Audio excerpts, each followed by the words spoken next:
para el mundo aquí en Denver, domingo 14 de agosto, estoy bien, ¿verdad? 14 de agosto, y 11, perdón, 11, me fui con lo del...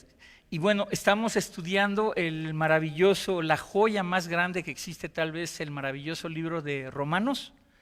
En forma expositiva, nos encontramos en el capítulo 3, y antes de comenzar quisiera que vieran este menorá que tenemos ahí y que es el logotipo de nuestra iglesia, el menorá judío, y nos ha preguntado mucha gente, ¿qué son ustedes? ¿Son un grupo judío mesiánico? ¿Cuál es su denominación?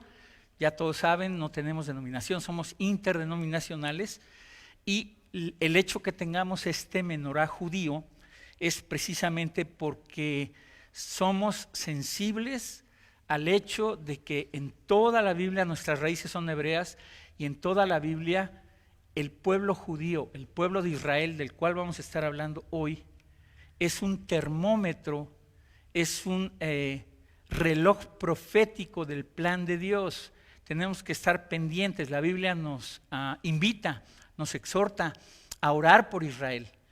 Este pueblo que Dios increíblemente, en este contraste entre su sabiduría y que dice, te escogí por ser el más insignificante de los pueblos, no a los mexicanos, no a los hondureños, no a los europeos, a los judíos, a los israelitas, y para que no se enorgullecieran o les fueran arrogantes, lo cual les sucedió, les dijo, por ser el más insignificante de los pueblos los he escogido, pero aún así Dios los ama tanto, y vamos a estar viendo varios beneficios, privilegios y ventajas que tienen los judíos y los israelitas, las cuales desaprovecharon, y por eso nos encontramos ahorita en el capítulo 3 en Romanos, donde Pablo está él precisamente diciendo lo que le pasó al pueblo de Israel. Déjeme decirle también, y quiero mencionar acerca de la apologética. Ayer tuve la oportunidad de hablar con el doctor Alejandro Alducin Fletcher, que es el rector del Instituto Teológico Internacional.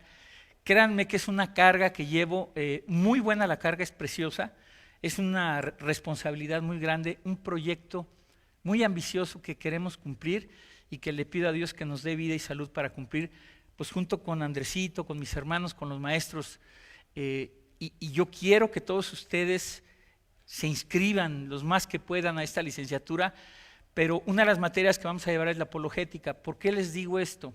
En este pasaje Pablo era un maestro de la apologética. Él ya sabía con lo que estaba diciendo, y quiero que ustedes lo sepan usar, porque todos nosotros estamos expuestos y tenemos acceso a nuestra familia. Muchos de nosotros tenemos familia en México, en Centroamérica, en Sudamérica, aquí mismo, que no conoce del Señor. La gran mayoría de ellos vienen de la religión popular, y entonces tenemos que saber alcanzarlos, no pelearnos ni criticarlos, y esto es necesaria la apologética. En 1 de Pedro 3:15 dice, estad siempre preparados para presentar defensa con mansedumbre y reverencia ante todo aquel que os demande una respuesta acerca de la fe que vive en ti. Entonces, siempre que tengas oportunidad de hablar con un familiar, con un amigo, miren, el estudio de la Biblia, hermanos, esto es importante, el estudio de la Biblia no es, y yo soy muy feliz de verlos los domingos, pero no es venir los domingos y estudiar, es que toda la semana continuemos conectados con el Señor.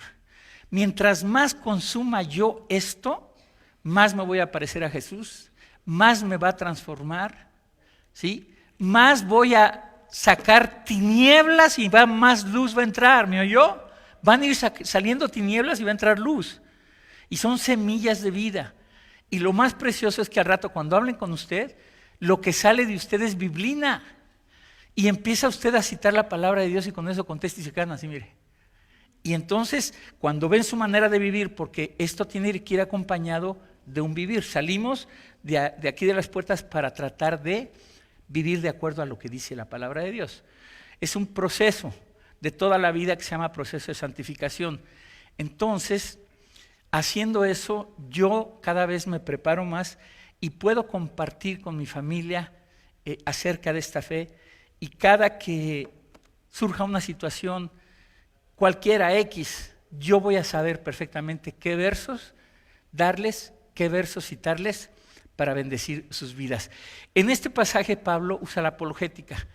Pablo era voy a usar la palabra, tan filoso, que él ya sabía cómo pensaba la gente. Esto se desarrolla, hermano. Se lo digo con mucha humildad y respeto. Nosotros hemos estado, ya llevo 15 años en el radio, y en algunas ocasiones abríamos las líneas, y desde que una persona te hace una pregunta, escúchame, desde que una persona te hace una pregunta, con el tono que la hace y cómo la escuchas, ya disciernes la intención de la pregunta. Porque la intención de la pregunta puede ser si quiere saber la verdad, o quiere ridiculizar, o quiere pelear. Y tú ya empiezas, ¿me entiendes? Entonces Pablo ya sabía lo que la gente estaba pensando, y lo que vamos a ver hoy es un banquete, hermano, que en la teología se llama diatriba. Esto es, Pablo establece un diálogo imaginario con una persona o él mismo y empieza a hacer preguntas y las responde. Esto es increíble, para que los judíos que vivían en Roma supieran, ya lo vimos en las clases pasadas, que ni por ser judíos, ni por ser circuncidados, ni por tener la custodia de la palabra de Dios, ya se habían ganado el cielo. Sino, lo vimos hace 2 semanas, dice, es judío el que se circuncida verdaderamente el corazón, no la cuestión física.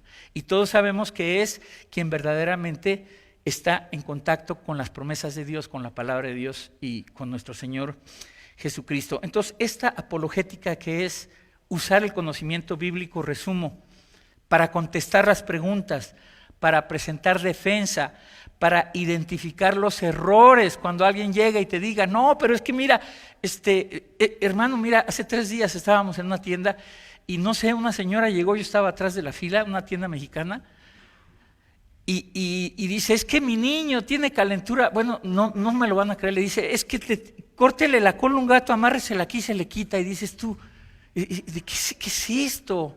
O sea, ¿de dónde salen estas cosas?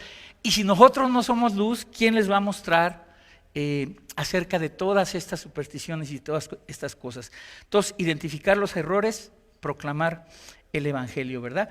Ya vimos que el apóstol Pablo en Romanos 2 demuestra que el judío está sin Dios, porque él creía que por ser judío estaba por encima de los gentiles.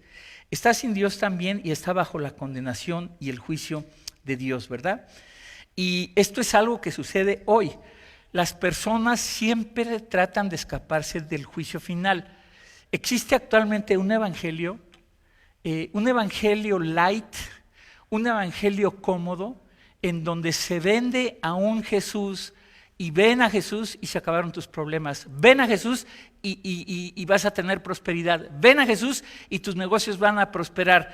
Y no hay arrepentimiento, y no hay juicio final, y no hay sensibilidad al pecado.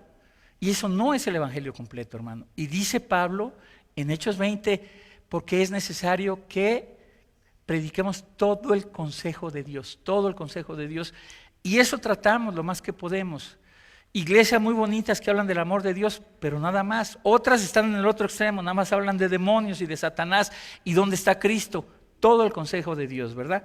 Entonces, Pablo está aquí diciendo que los judíos están bajo el juicio de Dios, y el día de hoy mucha gente trata de salirse de esto, de este juicio, y comienzan a levantar argumentos y objeciones diciendo, le doy una sencilla, ¿cómo puede un Dios de amor mandar a gente al infierno? Es clásica, ¿no?, la pregunta. Y tenemos que saber qué contestar, hermano. Tenemos que saber qué contestar. Y los judíos pues tenían otras. Soy judío de identidad nacional y yo ya me gané el cielo. Creían, repito, que estaban seguros porque se les había dado la ley, porque estaban circuncidados y porque eran judíos de nacionalidad israelita, ¿verdad? Y les dice Pablo, están bajo la categoría de todas las personas, absolutamente de todas. Y les dice a los judíos, no importan sus privilegios, si la circuncisión suya no es de corazón, no importan que sean judíos. Y vamos a comprender esto. Nos encontramos en el capítulo 3, le pido que abra su Biblia en el capítulo 3. Vamos a tratar de ver hoy 3 temas maravillosos que son la palabra de Dios, 1, la fidelidad de Dios, 2, y la justicia de Dios, 3. 100% temas teológicos, ¿verdad? Con esto en mente, es natural, repito, que el judío haga preguntas, y las preguntas van a comenzar en el capítulo 3, y vamos a leer, déjenme leer verso por verso en esta ocasión. Dice así la palabra de Dios en Romanos 3, con toda esta introducción que le di. ¿Qué ventaja tiene pues el judío? ¿O de qué aprovecha la circuncisión? Pregunta Pablo en este juego que se llama diatriba, y que él mismo va a empezar a contestarse, ¿verdad? Y nosotros vemos, y la respuesta inmediatamente es mucho en todas maneras, en el verso 2. Vamos a ver esto, y para esto no se separe del capítulo 3 y vámonos a Romanos 9. Romanos 9, para darle una repasada de otra manera a algunos de los privilegios maravillosos que tenían y que tienen los judíos que tenían. Y le quiero decir, no lo quiero hundir en una profundidad grande, pero le quiero decir que los capítulos 9, 10 y 11 de Romanos, y le digo esto, le digo esto porque quedamos en que el libro de Romanos es una joya que nos va a transformar. Hermano, si lo crees o no lo crees, no importa, es una joya que transforma las vidas de las personas. Yo te invito a que vayas de cerca con el libro de Romanos durante toda la semana, estés estudiándolo, estés viendo comentarios, y no pierdas los mensajes de aquí para que tú veas la maravilla doctrinal teológica de este libro que transforma las vidas de las personas. Capítulos 9, 10 y 11 de Romanos, se lo digo entre paréntesis, son 3 capítulos que hablan sobre el misterio, escuche, el misterio de por qué Dios tiene a Israel en la banca y no están ahorita participando. Los tiene en la banca y no están ahorita participando. ¿Sí? Los hizo a un lado y gracias a eso entramos los gentiles, y ahí está explicado todo eso. Cuando lleguemos ahí lo vamos a ver. Vamos a ver Romanos 9, versos 4, 5 y 6, y veamos rápidamente algunos de los privilegios de los judíos en este pasaje. Y dice así la palabra de Dios, Romanos 9, verso 4, que son israelitas, de los cuales son la adopción, la gloria, el pacto, la promulgación de la ley, el culto, que es adoración, y las promesas, de quienes son los patriarcas, o sea, de ahí vienen los patriarcas, Abraham, Isaac, Jacob, y de los cuales según la carne, ahí está la relación con el Hijo de Dios, de los cuales según la carne vino Cristo, el cual es Dios sobre todas las cosas, bendito por los siglos de los siglos. No que la palabra de Dios haya fallado, porque no todos los que descienden de Israel son israelitas. Muy bien, aquí tenemos varias cosas, nos regresamos a Romanos 3 y vamos a ver estas cosas rápidamente antes de pasar a la segunda pregunta. En primer lugar dice el pueblo de Dios, la adopción. Dios los llamó para que fueran su pueblo, los adoptó a ellos. Después habla de la gloria, que se refiere al momento en que fue entregada en el monte Sinaí la ley. Dice que el Shekinah de Dios bajó. Únicamente Moisés tenía acceso a estar cerquita de Dios. ¿Y usted sabe qué sucede cuando Moisés baja del monte? Resplandecía su rostro. Imagínense nada más. Lo vieron venir y resplandecía el rostro de Moisés, porque había estado directamente ahí con la presencia y la gloria de Dios. El pacto, Israel es un pueblo de pacto con Dios, tiene diversos pactos con ellos, dados por Dios, no los pactos que se manejan ahora en la teología de la prosperidad, no se confunda. Da $100 para que Dios te dé 1,000, haz un pacto con Él. ¿Qué es eso? Si no es una lámpara de Aladino. No hay pactos hechos del hombre con Dios, los pactos son de Dios con el hombre y los establece Él. Así es. Y luego les da la ley, que es en donde nos vamos a enfocar. Los judíos fueron los custodios, a ellos se les dio el privilegio de ser dada la palabra de Dios, el culto que es la adoración. En ese tiempo, le estoy mencionando rápidamente estas cosas, en ese tiempo la adoración era individual, no es como lo hacemos hoy aquí, era individual. Abraham sacrificaba y él solito estaba ahí, no había un cuerpo hasta que se forma el tabernáculo y comienza la adoración corporativa. y ya después viene el templo, y ya después viene la iglesia en el libro de los Hechos, ¿verdad? Pero era una adoración individual. Las promesas se mencionan que le pertenecen a ellos, los patriarcas se mencionan, y finalmente lo de Cristo, ¿verdad? Entonces, regresando al capítulo 3, dice Pablo, ¿qué ventaja tiene pues el judío o de qué aprovecha la circuncisión? O sea, los judíos están diciendo, y si soy culpable delante de Dios, entonces ¿de qué sirve que yo sea judío? ¿De qué sirve que yo esté circuncidado? ¿De qué sirve que a nosotros nos hayan dado las promesas?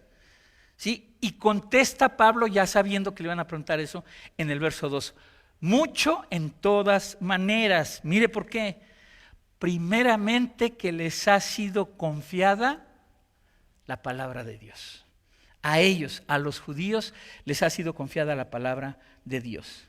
Y aquí nos vamos a detener para hablar del valor de esta Biblia. Hermano, este libro que tenemos en su casa, en mi casa, desafortunadamente en muchas casas, familiares nuestros, gente en todas partes, tiene una Biblia así, ahí en la mesa del centro de su casa, hasta con polvo. Ahí la tienen, creyendo que porque está ahí, pues ya se van a ir los espíritus, yo no sé, ¿verdad? Entonces, este libro, hermano, que tenemos, es una bendición tan grande. Yo no sé si le he contado, ahora que Dani nos está compartiendo lo de los mártires cristianos, usted y yo aquí, ahorita salimos, está nuestro coche, a dónde vamos a comer, el restaurante, lo que quiera. Allá en los países extremistas donde hay persecución, hay asesinatos, hay ejecuciones públicas. No sé si recuerda que le he comentado de este pastor iraquí que se convirtió al Señor. Lo encarcelaron 4 años y logró guardarse un cachito de Biblia, lo hizo chiquitito, pues yo no sé dónde se lo guardó, pero ahí lo tuvo 4 años y cuando salió preso y finalmente pudo salir de Irak, dijo y ahí tiene su papelito, dice, estos dos versos me mantuvieron vivo 4 años, dice. Esto, la palabra de Dios. Fíjese nada más, para que usted valore lo que tenemos en este libro que es la palabra de Dios, hermano. Y aquí tenemos una gran oportunidad con la familia, retomando lo de alcanzar a nuestros familiares. Clásico que nos pregunten, no, pues fue escrita por hombres. Espérame tantito. Sí fue escrita por hombres, pero esos hombres fueron inspirados por Dios. Y todo esto está en la Biblia, hermano.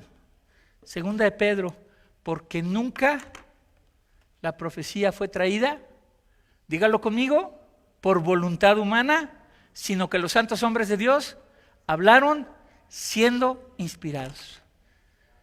Se levanta David a las 3 de la mañana, 1000 años antes de que naciera Cristo, agarra su pluma, él no lo sabe, está siendo inspirado por Dios y empieza a escribir el Salmo 22, toda la crucifixión de Jesús 1000 años antes, descrita perfectamente, los agujeros donde se los iban a hacer, cómo iban a jugar suertes por la ropa de él, la espina, la lanza que le atraviesa. ¿Quién le dijo esto a David?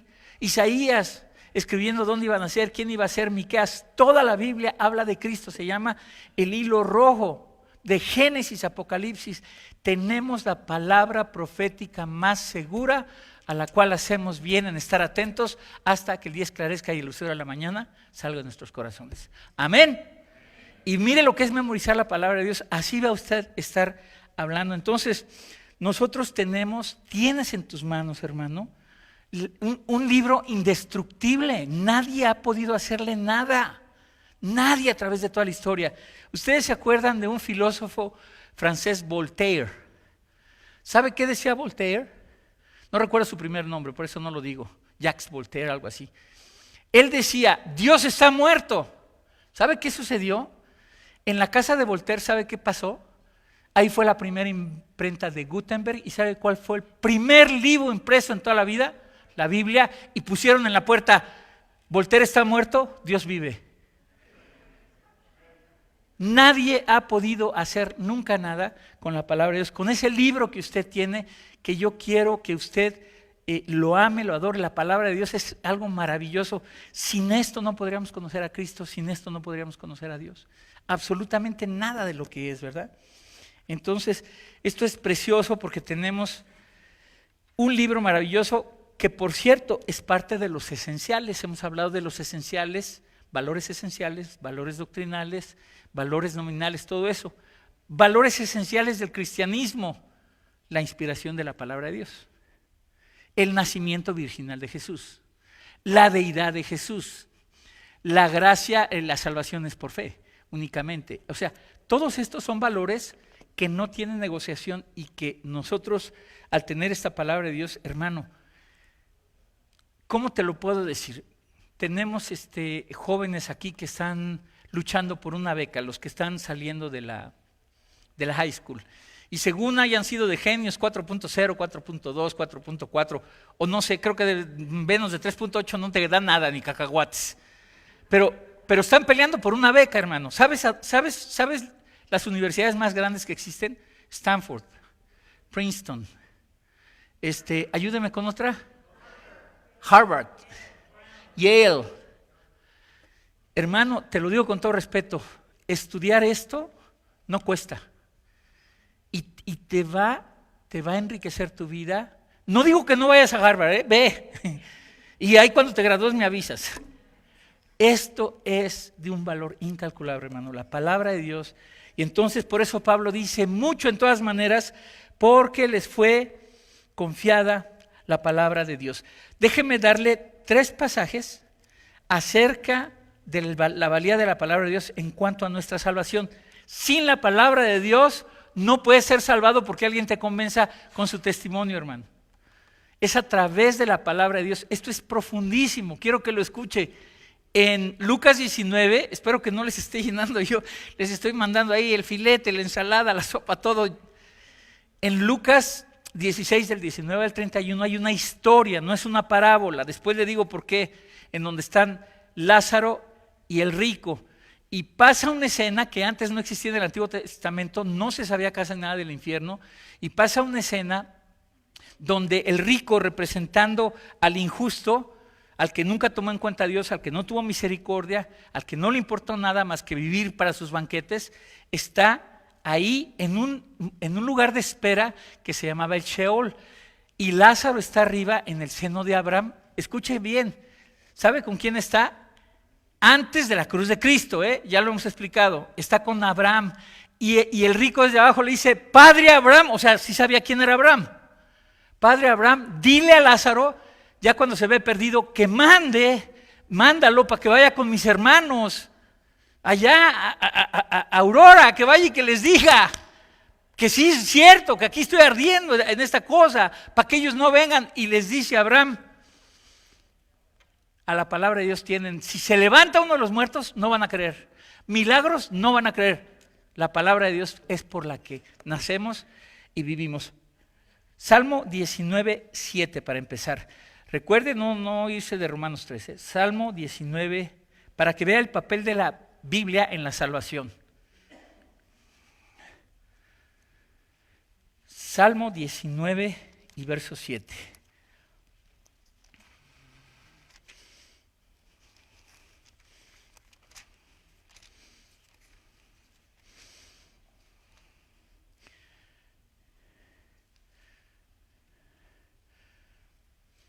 La ley de Jehová es perfecta, ¿qué?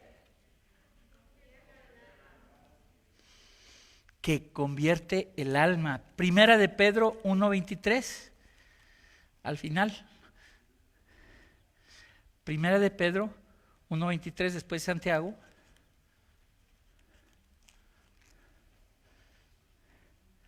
Siendo renacidos, habiendo nacido de nuevo, ¿por qué?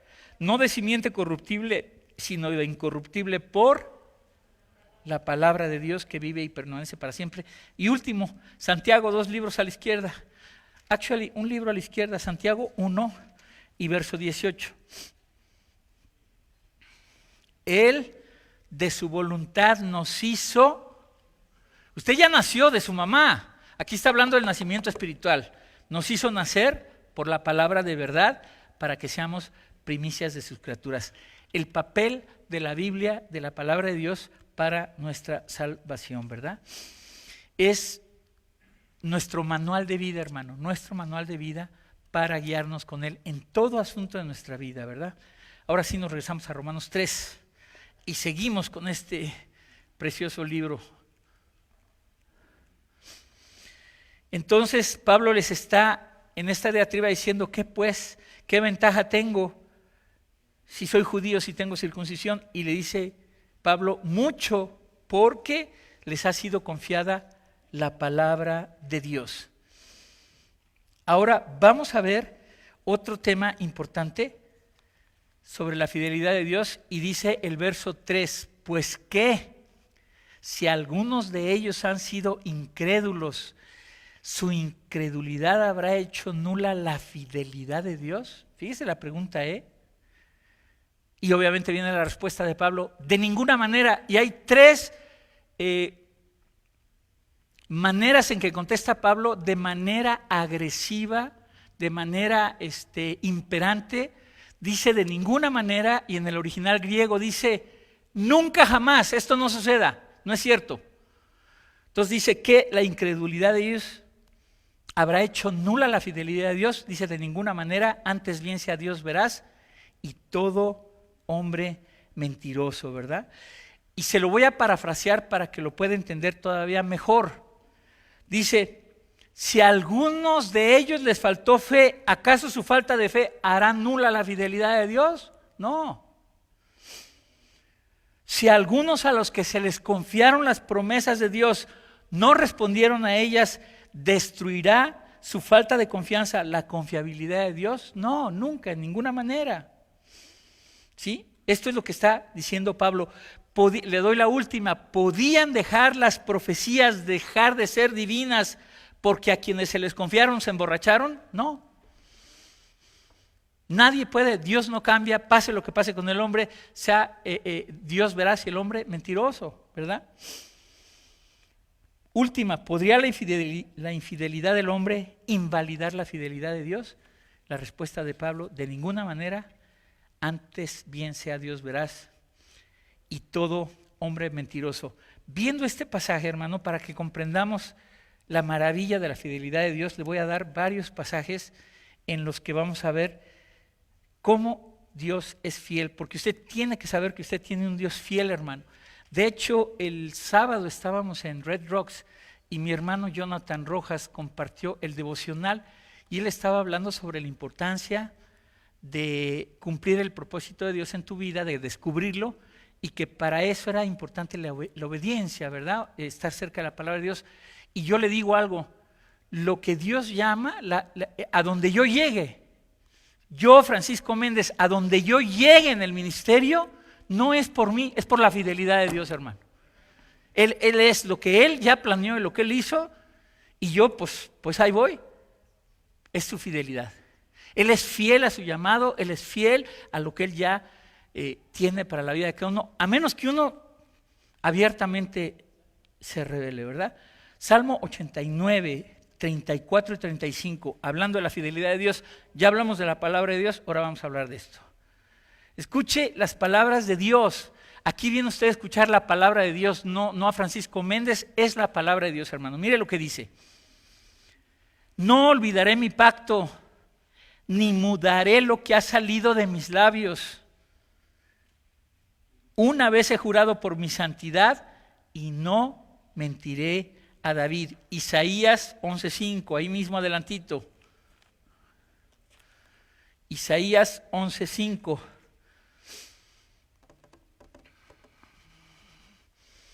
Y será la justicia cinto de sus lomos y la fidelidad ceñidor de su cintura. Números 23:19.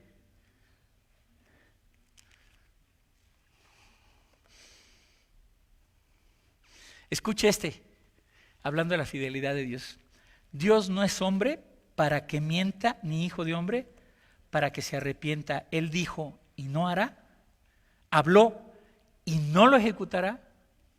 Y último, Josué, escuche, antes, ya terminando su carrera de líder que le pasó a Moisés, Josué, antes de irse, al terminar su guía y liderazgo, mire lo que dice en Josué 23. Si lucha por encontrar los libros de la Biblia, ya tiene tarea, tiene que memorizarlos dónde van cada uno. Josué 23:14. Y he aquí yo estoy para entrar hoy por el camino de toda la tierra, reconoced pues con todo vuestro corazón y con toda vuestra alma que no ha faltado una palabra de todas las buenas palabras que Jehová vuestro Dios había dicho de vosotros. Todas os han acontecido, no ha faltado ninguna de ellas. En eso es en lo que tienes que estar confiado, hermano. Y aquí me puedo quedar citando pasajes, porque yo sé en quién he creído, que Él es fiel para guardar mi depósito en aquel día. Porque tú sabes en quién has creído, hermano. Tú sabes quién es, en quién depositaste tu vida. Esto es importante. Y último, hablando de la fidelidad de Dios, Santiago, ya sé que los traigo de un día para otro, digo de un libro para otro. Santiago 1:17, hablando de la fidelidad de Dios. Mire qué pasaje más precioso, que ya se lo saben ustedes de memoria, pero se lo voy a leer, no hay problema. Toda buena dádiva y todo don perfecto desciende de lo alto, del Padre de las luces, en el cual no hay mudanza ni sombra de variación. No como usted y yo que sí, y mañana no, pues ya no me conviene, pues sí, pues no. No, con el Señor no es así, ¿verdad? Regresamos a Romanos 3, ¿vamos bien? Me dice un hermanito el otro día, pastor, acomódenlo los versos en los libros de principio a fin. O sea, quiere ya, pues le masco la comida, si quiere ya se la ve como pajarito. Charros. O sea, así una semana me llevo para, y todavía quiere primero Génesis, luego Deuteronomio, luego para acá, no nos traiga de acá para acá. No es de aquí la hermanita, pues no le estoy balconeando a nadie. Ok, Romanos 3 y regresamos a la segunda tanda de preguntas en esta diatriba de Pablo. Ya habiendo visto la importancia de que les confió la palabra de Dios y habiendo visto que la fidelidad de Dios nadie la puede cambiar, ninguna cosa, ahora Pablo ya sabía lo que venía y habla sobre la justicia de Dios. Vea lo que dice el verso 5 y 6. Y si nuestra injusticia, esto es importantísimo, hace resaltar la justicia de Dios, ¿qué diremos? ¿Será injusto Dios que da castigo? Entre paréntesis hablo como hombre.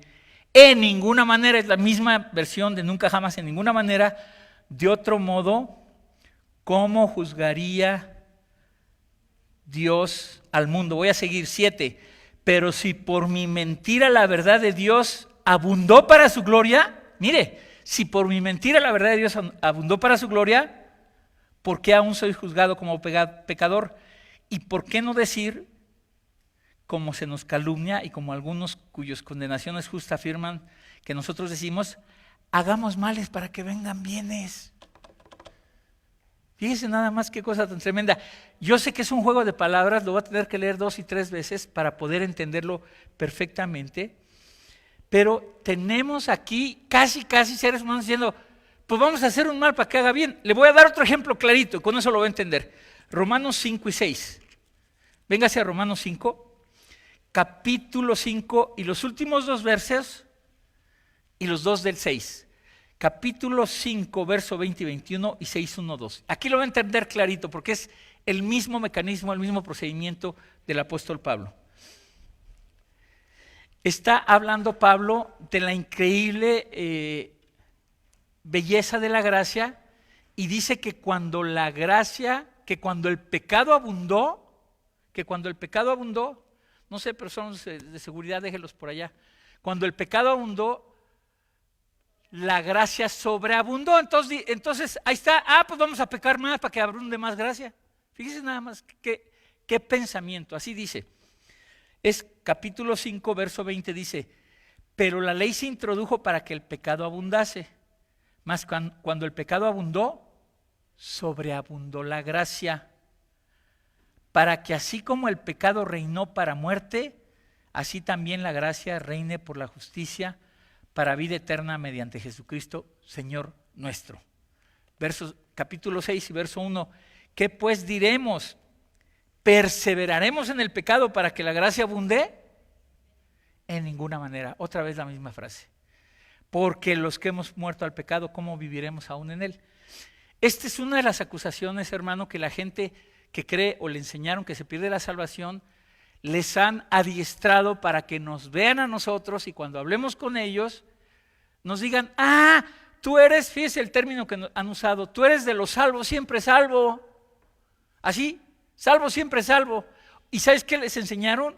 Que nosotros los que sabemos perfectamente que la salvación está basada completamente en el sacrificio vicario de Cristo, ellos dicen que salvo, siempre salvo quiere decir, pues tengo licencia para pecar, puedo hacer lo que quiera, salvo, siempre salvo. Y mire lo que contesta Pablo, en ninguna manera, en ninguna manera. Eso es lo que estamos viendo en el capítulo 3. Ningún mal va a venir siempre traer algún bien, absolutamente de ninguna manera, ¿verdad? Y eso es lo que está hablando Pablo en el capítulo 3, el antinomianismo sin ley, en contra de la ley, hagamos males para hacer bien. Le pongo un ejemplo más práctico, lo voy a tener que usar, le pongo un ejemplo más práctico, el aborto. No, pues hay que abortar, pues para que los papás estén bien, para que no sufran. Ahí está, para que no sufran, ¿verdad? O todavía le pongo el argumento más grande, para que el niño no sufra, ¿para qué traemos niños al mundo? Creyendo que haciendo un mal, vamos a traer un bien, ¿verdad? Y dice Pablo, si nuestra injusticia hace resaltar la justicia de Dios, ¿seremos injustos? No, de ninguna manera, ¿verdad? Y continúa, pero si por mi mentira y hagamos males, de ninguna manera. Es perverso decir que mis mentiras hacen a Dios más verdadero, ¿verdad? Esto es increíble. Ahora, vamos a hacer un resumen y ver aquí en Romanos 3, punto por punto, y luego tengo 2 aplicaciones para cerrar. Mire lo que vamos a ver. Romanos 3. Y lo que vimos, en primer lugar, en el verso 2, tenemos la revelación de Dios, la palabra de Dios. A nosotros, hermano, a ti y a mí, al venir a Cristo, se nos ha sido confiado esto. Somos responsables desde que consumimos esto. Ya no hay excusa. Mientras más estudios, no te quiero espantar, mientras más estudios bíblicos tengas, mientras más vengas a la iglesia, mientras más sirvas, mientras más consumas la palabra de Dios, más responsable eres. Ahí le dejo esa carga a ver si puede dormir esta noche. Más responsables somos, hermano. Imagínense yo aquí, el día que llegue yo ahí arriba, ¿y qué hiciste con esa ovejita? Y estos que andaban descarriados, nunca les hablaste, nunca oraste por ellos. Y dejaste que se fuera el hermano y no le pudiste decir, perdóname. No, hombre, la tengo dura. Imagínense nada más. Entonces se nos encargó la palabra de Dios. Tenemos la certeza de la fidelidad de Dios, hermano. Ahí mismo en el verso 3 habla de la fidelidad de Dios. Aunque haya incrédulos, no habrá nadie que haga nula la fidelidad de Dios. Tenemos que descansar en esa fidelidad de nuestro Dios, ¿verdad? Otra, la justicia de Dios, está en el verso 5. Y esto surge cuando la gente te comparte y te dice, pues se murió tal familiar, hermano, ¿a dónde se fue? Lo que menos quiere saber es a dónde lo mande yo. Confía en la justicia de Dios, hermano. Él es más justo que cualquier juez de esta tierra, que yo, que mi mamá, que el Papa, que todos. En eso confía, en la justicia de Dios, que ya lo vimos en el capítulo 2, que Él va a juzgar a todos de acuerdo a lo que se les dio. A quien nunca oyó la palabra de Dios, Él sabrá a través de su conciencia, del testimonio y la creación, de todas esas cosas, Él los va a juzgar con justicia. Ni en la corte puedes ir con la confianza de ir con un juez. Yo no sé qué hará un juez cuando llegue su hijo del juez criminal y tenga que dar sentencia, como que algo en su corazón le dice que no, ¿verdad? Así no. Dios es imparcial, hermano, y Él va a ser justo, ¿verdad? Esto es increíble. Y necesitamos nosotros comprometernos con estas cosas, hermano. La fidelidad de Dios, la revelación, la justicia de Dios. Fíjese, otro, ahí en el verso 6, la realidad de un juicio. Que siempre que nosotros compartamos el Evangelio, tiene que ser parte, hermano. Hay iglesias que no hablan del infierno. No, pues es que no queremos espantar a la gente para que no se vaya. Pues entonces no hay infierno. Todos nos vamos a ir al cielo, hermano. Pues no. Es importante que la gente sabe. ¿Sabe usted quién fue el predicador más grande de todos del infierno? Jesús, el Señor Jesucristo. El predicador más grande, porque Él quiere y quería y quiere, y Dios quiere que nadie se pierda y que todos procedamos al arrepentimiento, que nadie vayamos a ese lugar inimaginable, inimaginable de toda la eternidad. Hablando de traducciones, hay una, no recuerdo cuál es, en donde dice, en donde el fuego de su tormento arde. Escuche el término, es increíble, para siempre jamás, para siempre jamás, no se acaba. ¿Se oye duro? Pues así fue el precio que Jesús pagó en esa cruz. Por eso el castigo es tan grande para quienes rechazan ese regalo de vida, ¿verdad? Entonces somos responsables de esa revelación que se nos ha dado, hermano. Y me pregunta alguien, ¿qué Biblia uso? Hermano, usamos la Reina Valera, o si quiere usar la New King James Version, o la King James Version, tienen el inglés antiguo, o la English Standard Version. Me han hablado la nueva versión internacional, no la recomendamos, ha habido extremos, la han satanizado, pero tiene bastantes cosas oscuras. Si quiere luego acercarse para que platiquemos y yo le muestre, usamos la Reina Valera, ¿verdad? Entonces somos responsables de lo que tenemos de la palabra de Dios, de conocer la fidelidad de Dios, de conocer su justicia y de compartir el evangelio, incluyendo el juicio final. Vamos a orar, hermanos. Padre Celestial, gracias, Señor. Que nunca pensemos que haciendo un mal traeremos un bien, Señor. Eres un Dios inmutable, que no cambia, Señor. En ti no hay sombra de variación. Señor, te damos gracias por tener tu palabra, que es la espada del Espíritu, Señor, nuestra arma para vivir por ella, para combatir con ella, para defender, Señor, tus verdades, Señor. Gracias por tus promesas en ella, Señor. Gracias porque sabemos que el que esté en nosotros es mayor que el que esté en el mundo, Señor. Y yo te pido, Señor, que si alguien de aquí presente no te conoce hoy, que tú a través del trabajo de tu Espíritu Santo, de la palabra, Señor, que ha sido expuesta, le toque su corazón, Señor, y le hagas ver su necesidad de un Salvador, su necesidad de ti, Señor, para hacerte su Señor y Salvador, para que tengan la certeza y la seguridad de que van a pasar una eternidad contigo, Señor. Te damos gracias, Señor, en el nombre de Jesús. Amén y amén. Adelante, Lilianita. Adelante.